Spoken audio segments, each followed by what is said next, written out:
En tant qu'arbitre de la loi et en toute connaissance de la jurisprudence historique dans ce pays, la race doit être toujours considérée comme une variable. Votre temps est précieux, Maître Keating. Je vous suggère de ne pas le gâcher en présentant des arguments que vous avez déjà formulés.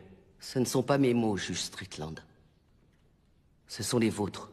Vous les avez écrits en 1985, dans le verdict de l'affaire Bryant contre la ville de Topeka, concernant la clause de protection égale face à un système d'attribution de logements sociaux.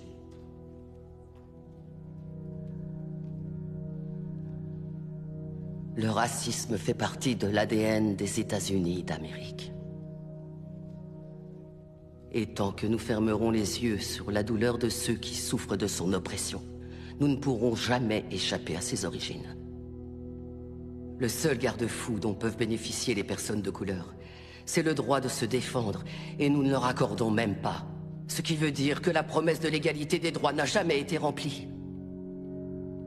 En raison de l'échec de notre système judiciaire et de notre défense publique en particulier, l'époque de la ségrégation n'est toujours pas derrière nous.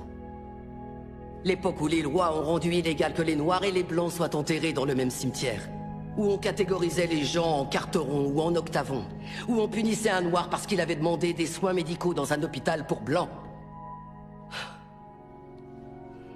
Certains prétendent que l'esclavage est révolu.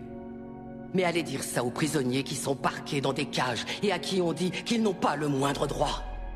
Des personnes comme mon client Nathaniel Leahy et des millions d'autres personnes comme lui qui sont enfermées dans nos prisons et reléguées à une existence indigne d'un être humain.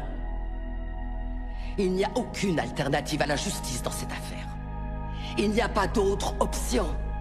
Prendre une décision à l'encontre de mon plaignant, c'est choisir de remplir les poches des propriétaires de prisons, plutôt qu'offrir une défense digne de ce nom à tous ceux qui y sont enfermés.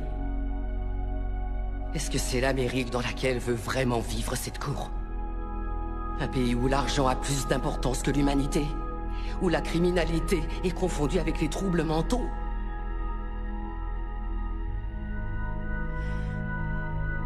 Le 6e amendement a été ratifié en 1791. C'était maintenant il y a 226 ans. Je pense qu'il est donc temps de réellement garantir ces droits à tous nos citoyens.